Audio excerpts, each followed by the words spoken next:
Olá, meus amigos, tudo bem com vocês? Bom dia, boa tarde, boa noite. Não sei a que horas vocês estarão vendo, mas desejo um dia maravilhoso, muita paz para todos. E hoje nós vamos para o penúltimo capítulo do nosso querido Simplesmente Francisco. É, é o penúltimo. Já tô com tanta saudade de Francisco, tanta saudade de entender por tudo que ele passou, de entender seus pensamentos. E nesse capítulo não tem muito o que falar, sabe? Não tem. Eu chorei, chorei, fiquei tão emocionada e vou tentar não chorar, tá bom? Vamos lá? Ao encontro do Cristo. Com o suor do teu rosto comerás o teu pão, até que retornes ao solo, pois dele foste tirado. Pois tu és pó, e ao pó tornarás. Essas palavras são do Antigo Testamento. Francisco sentia que seus dias na terra estavam próximos do fim. Oh, meu Deus! As enfermidades se agravavam mais e mais, apesar dos cuidados que lhe estavam sendo dispensados, inclusive por médicos que atendiam ao Papa. O pobrezinho estava exaurido. Era hora de regressar a Assis, sua terra natal, e onde desejava passar os últimos dias dos seus 44 anos de vida. 44 anos, né, gente? Tão novo, tão novo. Embora fisicamente depauperado, Francisco conservava na alma uma alegria visível a todos à sua volta. Com o corpo físico bem enfraquecido, seu espírito já conseguia sentir ao redor as alegrias do mundo espiritual. Ele já estava sentindo que estava indo, que ali a terra já não era mais, não seria mais, ele não estaria mais conosco, né? Durante muito tempo. Já sabia, já estava sentindo. Ele sabia que sua missão deveria ser dada por finda, embora desejasse ter feito muito, muito mais. No entanto, tornou-se dócil à aproximação da irmã morte, pois de alguma forma sentia que havia feito tudo o que estava ao alcance de suas forças, embora faltasse muito do que gostaria de ter realizado. Mesmo que tivesse se equivocado em algum ponto, sua consciência o absolvia de qualquer omissão, e isso lhe trazia paz na alma. É que a irmã morte sempre sorri para quem bebeu o cálice da vida até o fim, mesmo que tenha derramado alguns goles para fora da taça.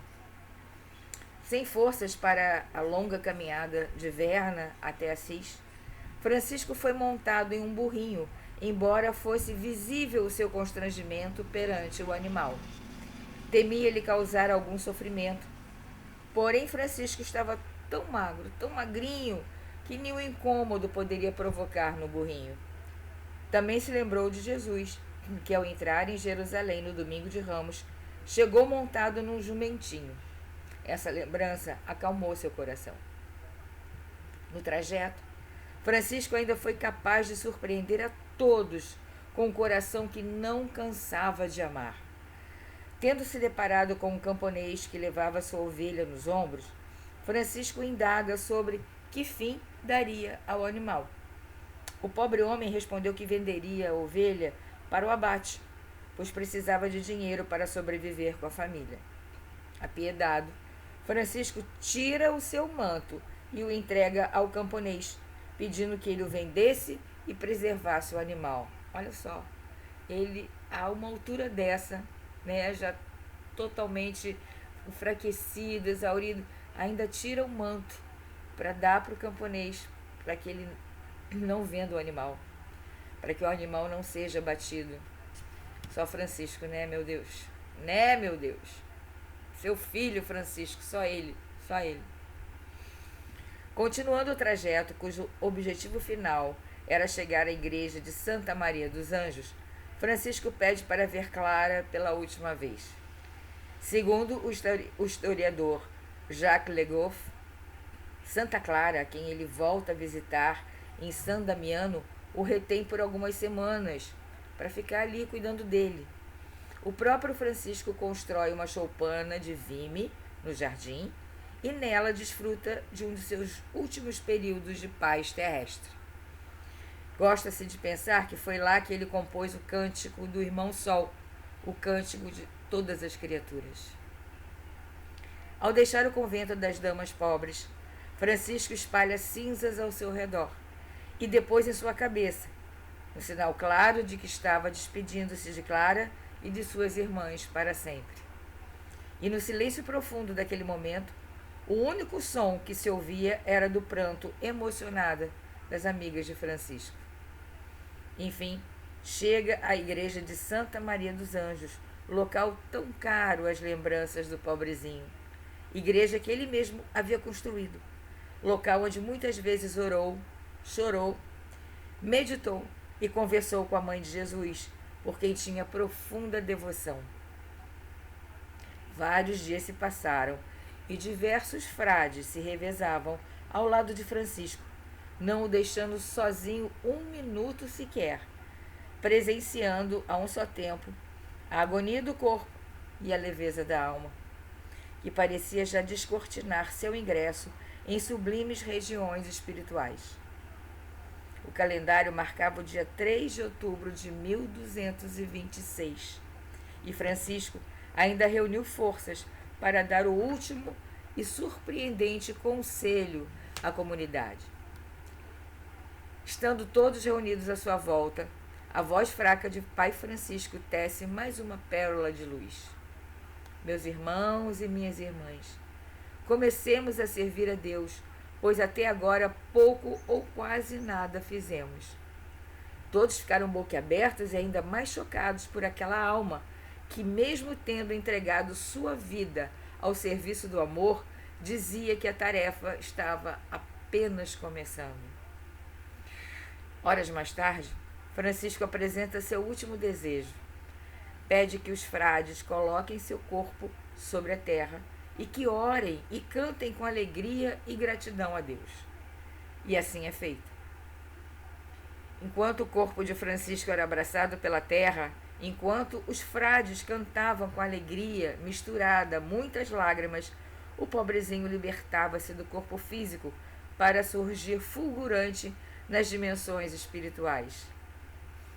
Miramês registra esse momento. Os frades, todos de joelho, cantavam e choravam baixinho, e Francisco ascendeu às alturas. Frei Rogério viu com toda nitidez Pai Francisco subindo aos céus, refulgindo-se em luzes ao encontro do Cristo. No mundo espiritual, viam-se duas alas de espíritos. Eram os mais renomados cristãos primitivos, dando caminho a Jesus todo resplandecente, as mãos reluzindo como duas estrelas.